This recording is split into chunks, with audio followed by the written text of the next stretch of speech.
Welcome to Adorable Corner, where sensible reigns. It is our promise to keep you informed and entertained with all that makes sense. Do subscribe to this channel and like our videos always.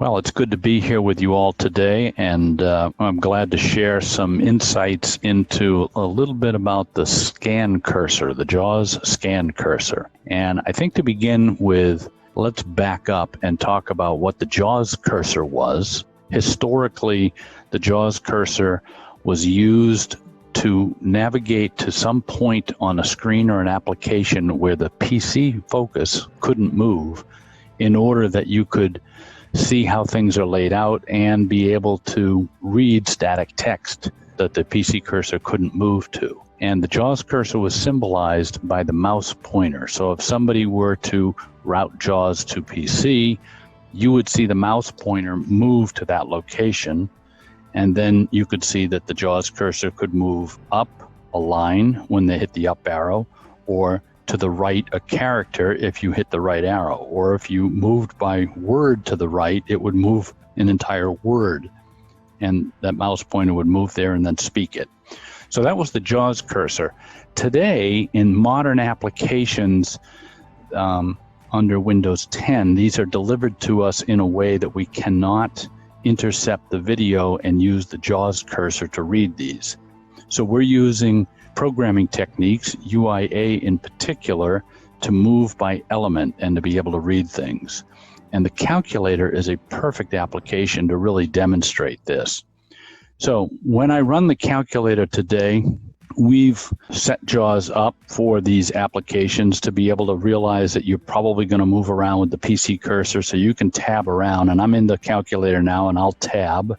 Square button. Square root button, standard operators, divide by button, multiply by button, minus button. So you see, you can just move around and you'll hit the different elements. Now, it doesn't seem to move in any particular logical order. If I keep going. Plus button, equals button, number pad, 0 button, 1 button, 2 button, 3 button. So it visually isn't moving in the way you would think. It's moving in the logical element layout, number 1, 2, 3, which are the bottom row, and then it's going to move up a row as you tab to the next thing. Now, if you wanted to arrow around inside this, you can do that as well. If I just press the left arrow, 2 button, 1 button, or up arrow, 4 button, 7 button, I can move around on this pad with the PC cursor and everything works perfectly. But if you move up to the top, standard display, and I hit up arrow, I can't go any higher than the percent sign there. So there's text above this and I just can't get to it. Now I can tab to those elements, but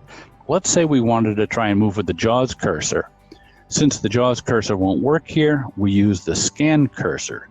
So when I do the keystroke to route JAWS to PC, route JAWS scan to PC, caps lock off.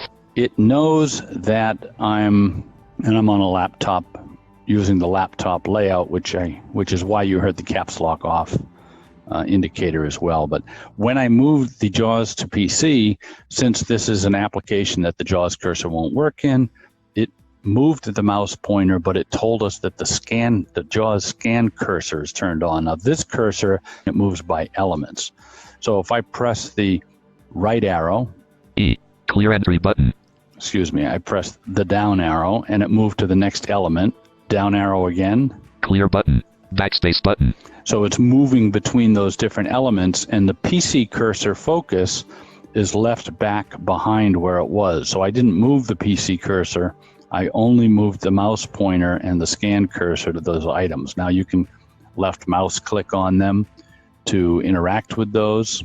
You can go anywhere on the screen. Button. Display controls, memory store button. So I'm doing up arrow now, and I'm able to move outside the number pad. Memory subtract button, memory add button, Memory recall button. Clear all memory button of memory controls. Heading level 1 display is 7. There I'm on the display now, and you see that that's completely outside the number pad, and I'm able to actually move to those things with that mouse pointer. So that's the scan cursor. Where the JAWS cursor doesn't work, the scan cursor takes over.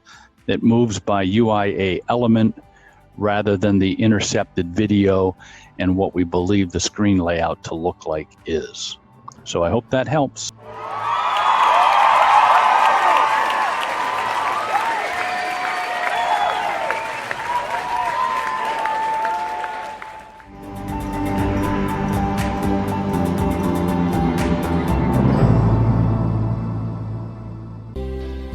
Thank you for your precious time watching and listening. We value your comment on our videos. For questions and concerns, please call +234 806160 9134 or send a mail to emmanueljunaidh@gmail.com. EMMANUELJUNAIDH@gmail.com. Catch you on the next video. Cheers.